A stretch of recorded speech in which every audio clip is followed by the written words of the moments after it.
তাহলে আমরা ধানের শীষ।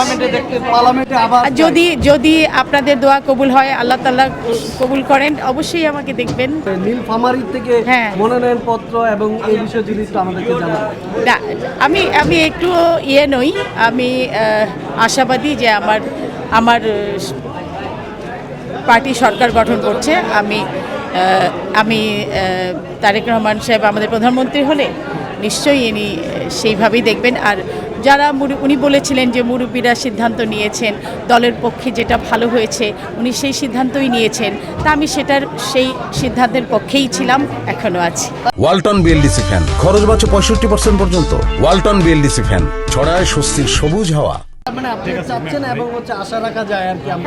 হ্যাঁ, নিশ্চয়ই, নিশ্চয়ই, ইনশাআল্লাহ। তাহলে আমরা ধানের শীষ। পার্লামেন্টে আবার যদি আপনাদের দোয়া কবুল হয়, আল্লাহ তাআলা কবুল করেন, অবশ্যই আমাকে দেখবেন। আমারও মনে হচ্ছে আমি বিগত 17 বছরের ভোট একসাথে ভোট দিয়ে দিই ধামধাম করে। তো আর যে গানের পরিবেশের কথা বলছেন, এটা ইনশাআল্লাহ দেশ গঠন হবে, সরকার গঠন করবে এবং পরিস্থিতি একটা ওই পরিবেশে চলে আসবে, তখন দেখবেন যে সর্বক্ষেত্রে কাজ শুরু হয়েছে এবং ভালোভাবেই কাজ হবে ইনশাআল্লাহ। সবচেয়ে যেহেতু একটা উৎসব মুখর আমরা একটা গান শুনতে চাচ্ছি।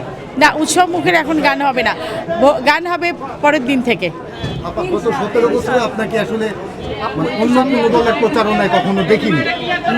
না, বর্তমান সময় অনেক বিতর্ক তৈরি হচ্ছে, কারণ অনেকে আছে যারা গত 17 বছর নৌকার জন্য ঘুরছে, গতকালকে দেখলাম যে ধানের শীষের জন্য ঘুরছে। এই ধরনের দোটানা লোক সবসময়ই থাকে, এগুলো নিয়ে কথা বলার দরকারই পড়ে না। যারা জেনুইন তারা জেনুইনলি কাজ করবে, থাকবে, ভবিষ্যতেও তাদেরকে দেখতে পারবেন সবসময়। শিল্পীদের ইমেজ নষ্ট হয় কিনা এতে?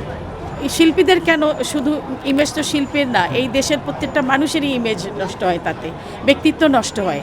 সুতরাং আপনি যেটা ভাববেন, যেটা বিশ্বাস করবেন, সেটাই করবেন।